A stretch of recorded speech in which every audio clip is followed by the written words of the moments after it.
commercial breaks filmed round the clock in London, New York and Hong Kong as three men gambled on which way the dollar would turn. Sitting here every day, when things go badly, if you can't keep your cool at that time, you've got no chance, to be perfectly honest.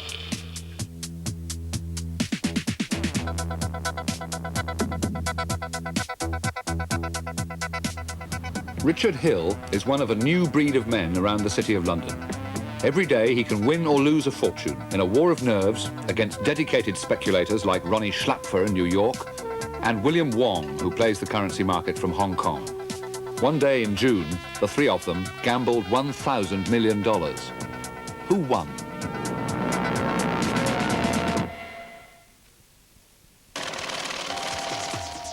Every day, currency dealers exchange hundreds of billions of dollars into pounds, marks into yen, francs into lira. Some of this torrent serves international trade, but most of it is now hot money, searching for the most profitable home. So lucrative has this business become that banks compete against each other 24 hours a day around the globe, trying to make money out of money. On June the 4th, 1985, commercial breaks filmed simultaneously in London, Hong Kong and New York, with three of the players in this game of electronic poker. In England, it's nearly midnight, and June the 4th is about to begin. Deep in the Kent countryside, Richard Hill is still hard at work, checking the market with his bank's American branch. No, but you've got to remember, the whole world is long as sterling. OK, you can hang on to early Far East, but I'll get rid of them sort of as soon as the Far East get going. I don't think you're going to make a fortune out of it. In New York, it's still only 6 in the evening. Ronnie Schlapfer speculates for himself and for 13 millionaires. Today, he's already made $200,000, but Ronnie's an addict. He'll search anywhere to make more. Listen, can you please tell me how the quotes are for sterling and Deutschmark in Australia? Yeah, in Australia now it's 3:04. In Hong Kong, it's early morning. June the 4th has already begun. Radio Television Hong Kong, the time 6:30. Trading on the European foreign exchanges was erratic and thin. Capitalist Hong Kong is living on borrowed time. Its people know that their buccaneering days may soon be over. So the pace of their favourite activity, making money, becomes ever more frantic. High up in a suburban apartment block, one of the Far East's leading currency traders has just woken up. 24-year-old William Wong comes from a family of currency traders who left China 30 years ago after the communists arrived. Wong's skills are not so much a product of education as of thousands of years of Chinese trading tradition. It's 7:45. Today there are no big news stories from Europe and America to help him decide which way the pound will go. He'll have to rely on his instinct.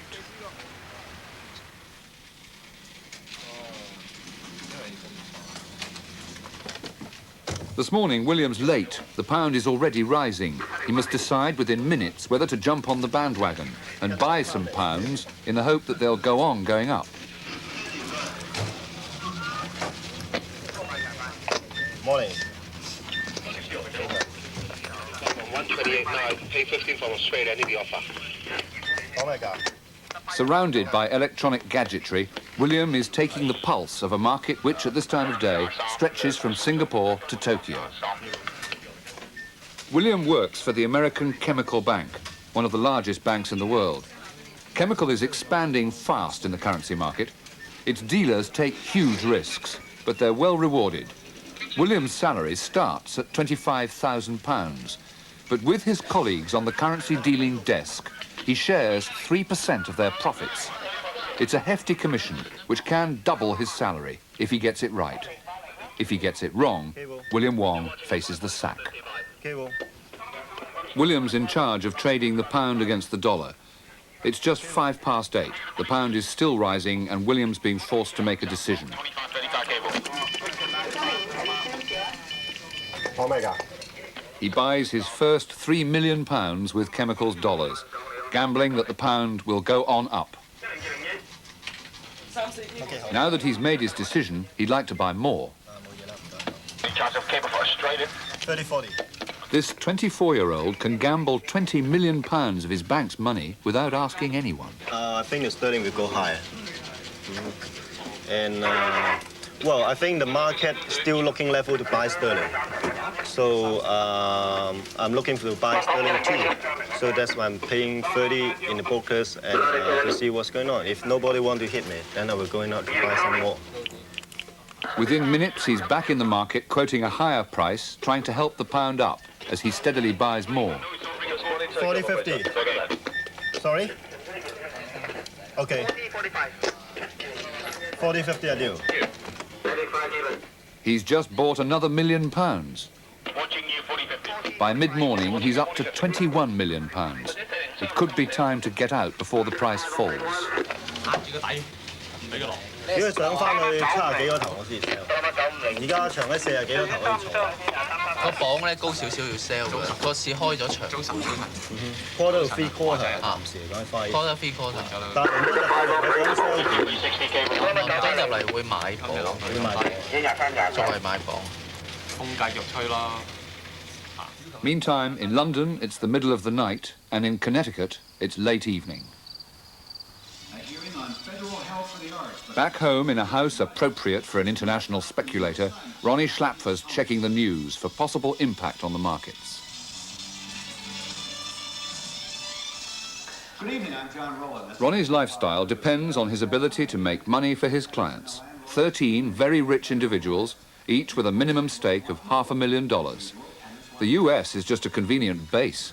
Ronnie is Swiss, and his clients are spread around the world. But they'll stay with him only if he delivers. Last year, he made them an amazing 50% profit. To do so, he needs to keep at it, day and night, playing whichever markets are open. His last decision of the day is to sell his remaining Deutschmarks. Hi, Brad.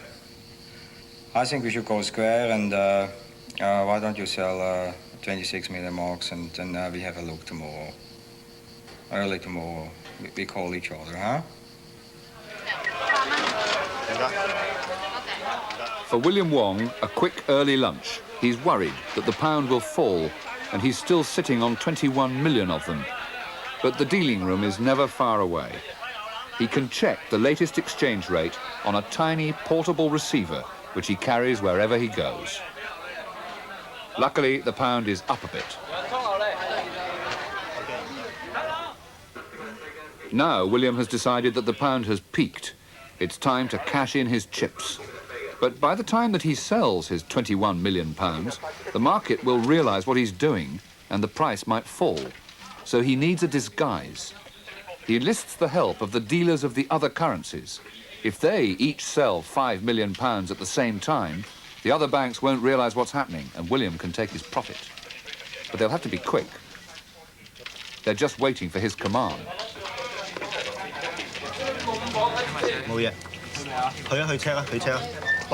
A final check on the price.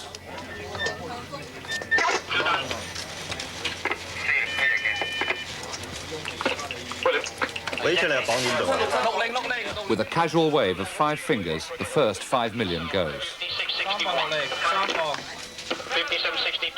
The price hasn't moved yet.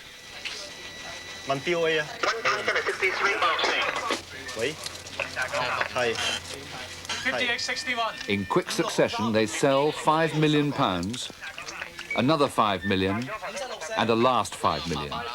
And he's out. The sting has worked. A quick check on the price. Wait. Hello. 50-55. It's already down 1/10 of a cent, but William has beaten the market. It's a good morning. This morning make 20,000 US dollars. 100% enjoy it. Once a dealer, always a dealer. All right, let's check.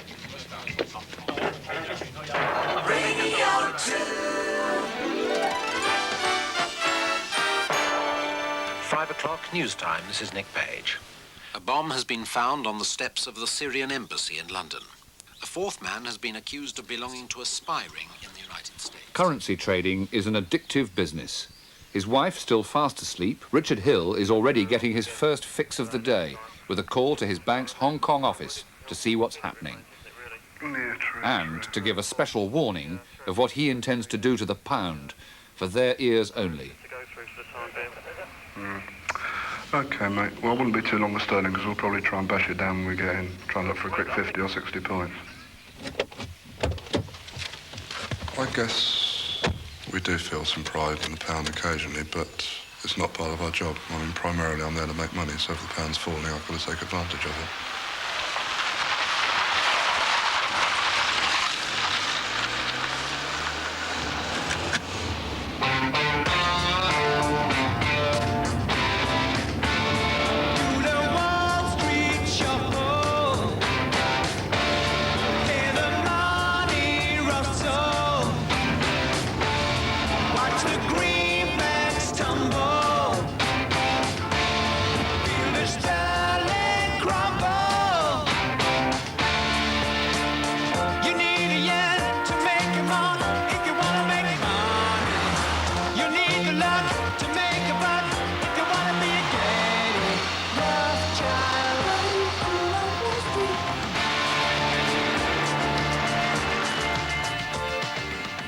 It's 6:30, a time when no traditional city gent would be seen dead arriving at work.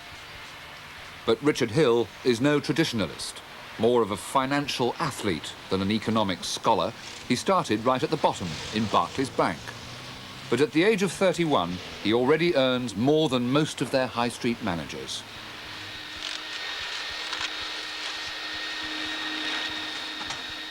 Hill likes to arrive early, to be ahead of the game. His life centres around this huge dealing room. Barclays might have a staid high street image, but when it comes to currency dealing, Richard's up there with the gamblers, and the bank loves him for it. As Barclays' sterling dealer, he sits in the hot seat on the circular currency dealing desk, surrounded by the dealers of the other currencies. I think cable will lead the way down again today. Cable down from dollar mark to 306. What is that? Check.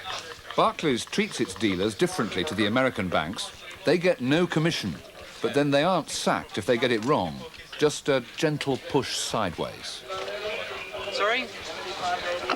$75.80 mark. Sometime this week, but it's a matter of time. $75.80. But they're still hungry to make money. Working with tiny margins on hundreds of millions, these 8 young men squeeze every penny they can out of the market. Last year, Barclays Bank made over £100 million profit just from foreign currency dealing. It was lower. Makes any difference. Just say 20. At the start of the day, all the banks in the world are party to the same information. It's a question of whether you make the best use of the information during the day. Doesn't look like there's much of a trend at the moment, so as I say, we'll just play the market on people's positions, really, and take a bit of profit out of it. That still means bashing the pound this morning. So with London still mostly asleep, he calls Barclays Hong Kong on his computerised dealing screen. What's cooking, he asks. And he then tells them that he wants to sell some sterling. And the amount? 10. Their shorthand for £10 million. Barclays Hong Kong spread the word, trying to tempt other banks into buying. It's early afternoon, and William, flush from his morning success, is a likely candidate. He decides to call Barclays London direct to find out their latest price.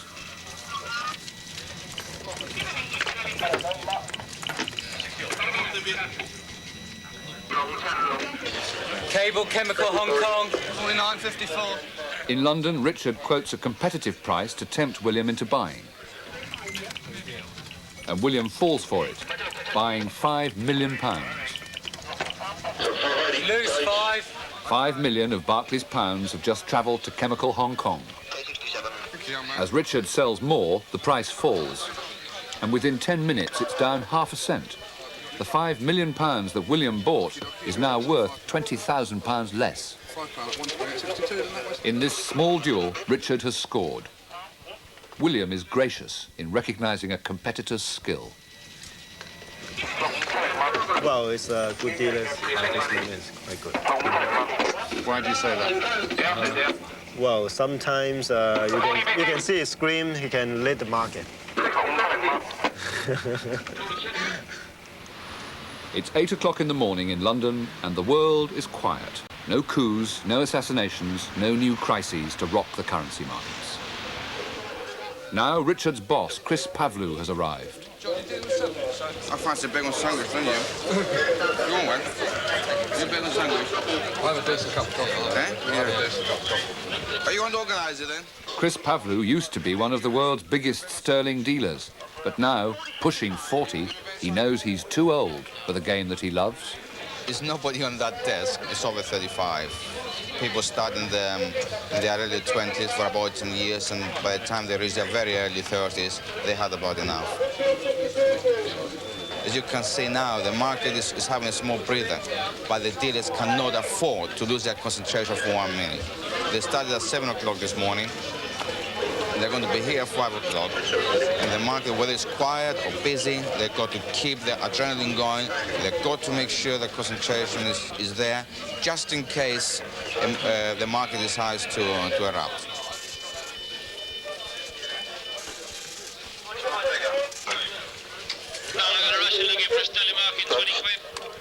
Now, with Richard's opening gambit over, an even bigger player is entering the market, trying to buy £20 million with its Deutschmarks. Perhaps it needs these millions to buy a lot of British goods, but more likely the Russian, otherwise known as Boris, in reality the Bank of Foreign Trade Moscow, is speculating that the pound will rise. Richard calls Moscow direct to find out what's going on, prefacing his message with the customary, "Hi, friends." They could easily be bluffing him. They could be buying a little to push the price up before selling a lot. This might be the right time. John, I think the Russians buying sterling marks elsewhere now. But Richard guesses that they must be buying from other banks too, in a big operation, as the pound begins to rise. Max, you hear that? Richard thinks Boris is buying sterling marks elsewhere. So he decides to risk jumping on their bandwagon, using the other traders to ring out and get prices so they can hit the market with tens of millions as quickly as possible. 50-55. We're going to go and buy a bit of sterling. Looks like everybody in the market might be a bit short of sterling. It doesn't want to go down. 58-63. Take 5. His first £5 million, and with each wave, he buys another 5 million. Quickly, it's going to go up in a second. 58-68. A grimace as the price rises. 57-64. Take 5. 57-64. Take 5. What positions am I running for 58-63. Take 5. 58-65. Take 5. That'll do. 57-72. That'll do. He's bought £35 million. 27-82, Richard. The market is short. Who's not Citibank? Richard and the Russians between them have helped the pound up half a cent. But now taking the profit proves irresistible, so Richard starts selling. If you're looking for an offer, you've got it. Looking for an offer, you've got to sell him at 80-85. How many years? 20 points profit. Anyway, between 80 and 90, I want to sell. Sorry. 1995. Yours. Yes. 87-97. A brief speculative bubble has burst, but Richard has won again. Well, as you saw, we bought £35 million, so we went up 30 points. We decided to take our profit. So how much money did you make on that little bubble? I don't know, to be honest. Okay,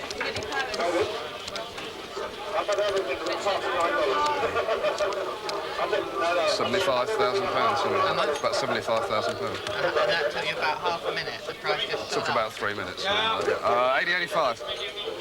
He's the best in the world because he has learned his trade the hard way. He started getting the sandwiches when he was in his early 20s, and he was kicked about by the other dealers, and he has no ego whatsoever.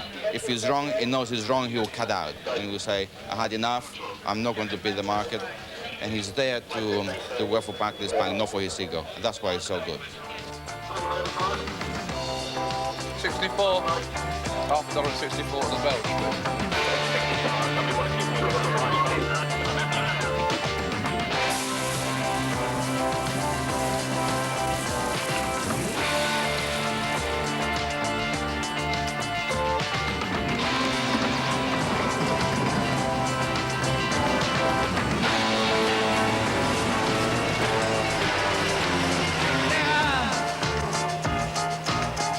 349.1. And in Frankfurt, the dollar is trading this morning at 3.047. March up from 3.0. You buy and sell, you wheel and deal, but you're living on instinct.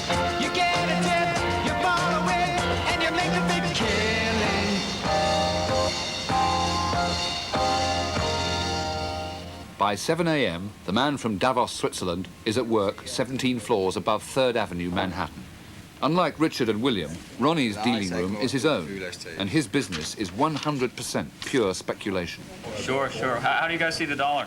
He works with a partner, ex-Harvard man, Brad Westerfield. With their 2 young assistants, they spend most of the day sitting and waiting for the right moment to plunge in and buy. Can you talk to Mike? The thing is, if it breaks this level, I'm going to wind up hitting like a 303.90. Don't pay higher than 90. Right. Don't pay higher than 90, okay? This morning they think Deutschmarks look good, so they're buying already. We used to be more aggressive, but the market changed completely. So at the moment, the way we trade, we just wait, and when we see a situation, then we jump in. Very fast, very quickly. Okay. And then it has to be right. If it's not right, we cut it, and then we stay away again. At 45? Oh, that's fine. Yes. Okay, thank you. Bye. You're already 45.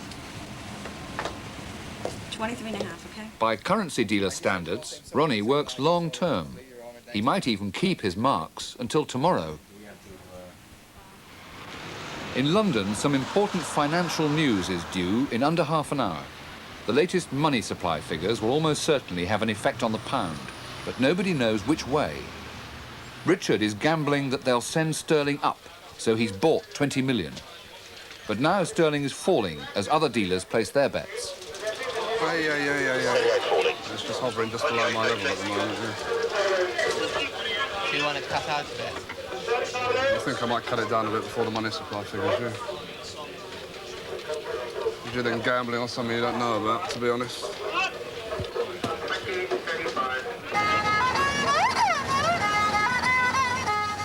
In Hong Kong, William is out celebrating another good day. He only broke even in the afternoon, but he managed to hang on to his morning's profit. After buying and selling £120 million, he ended the day £20,000 up. But once a dealer, always a dealer. William likes to keep in touch, day and night.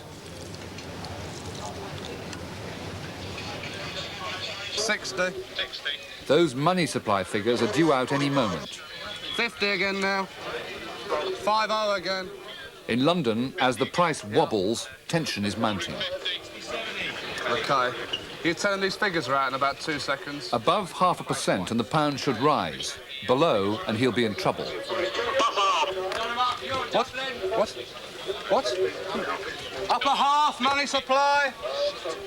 Oh, that's the top right. It's bad news. He wants to sell, but this time he doesn't succeed in beating the fall.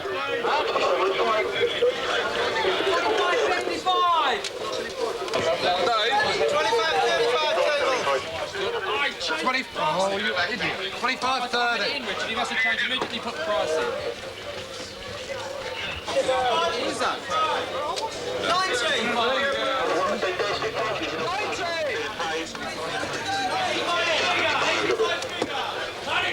70-75, cable! Oh, it's even lower. Position will be taken up by half a customer. What? 75, 80. 75. 60-70. In New York, it's now nearly noon, and they're already jumping into the market again, but not because they want to. Hi, this is CMI. Can I have a dollar mark, please? While Richard can hang on, they're being forced to quit as their marks fall. 95. Yeah, at 93. Those other people that I told you about, and those are the ones Swiss bank is playing around, he says. Just checking around the market now, we found out that some Eastern Bloc countries were buying dollars and selling pounds very aggressively. And so basically we're just forced out of the position. That's something we have no control over, and we had to take a loss. We took about an $80,000 loss.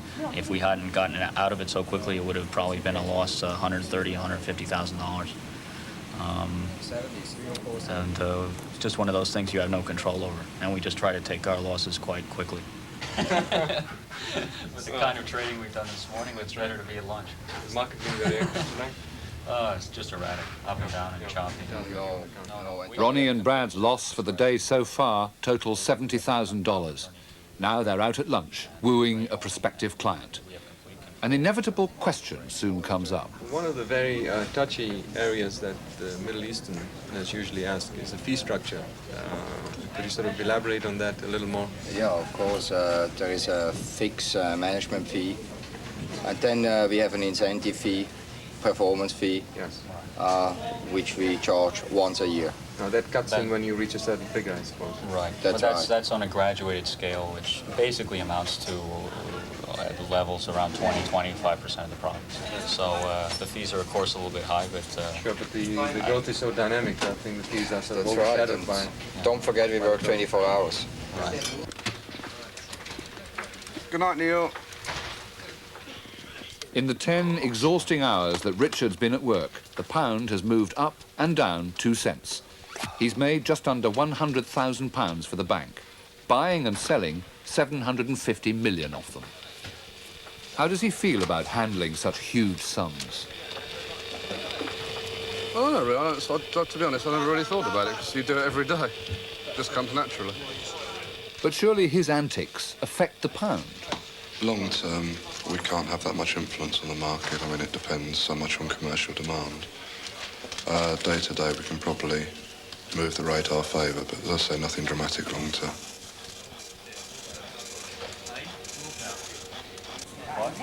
The guy is like unbelievable. I can't take it. I'm trying to help him. I'm telling him we were giving dollars elsewhere at 20. Oh, well, that was before you called me. Idiot.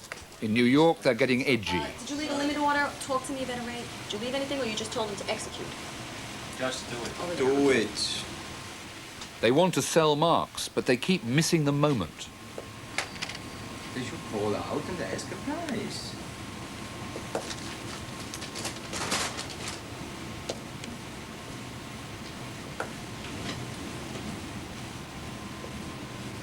$30 bid and given. Okay, we pay 30. All right, raise my bid to 30. I'll pay 30. But this late afternoon trading is just it's getting to be a casino. So whoever buys the next, buys or sells 100 million, it just moves it one big figure, and it means nothing, you know. I mean, as far as the next 24 hours. Just makes everybody run, they get in, they get out. Always at the bottom of the top, and It's unbelievable. Do you know what it is? okay, I'll leave it.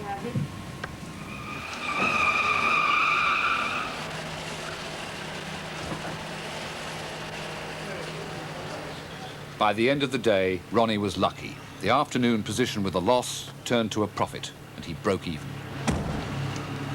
Ronnie, Richard and William, between them, made over £100,000 through this day, buying and selling more than $1 billion. They made some of that money from other dealers, but most of it comes from companies who need foreign exchange for investment and trade, and even from holidaymakers on their way abroad. The banks provide all of them with a good, busy marketplace, but by dealing so much with each other, they add to the speculative froth of what has become a very wild business. It's the price the world pays for a free market in money.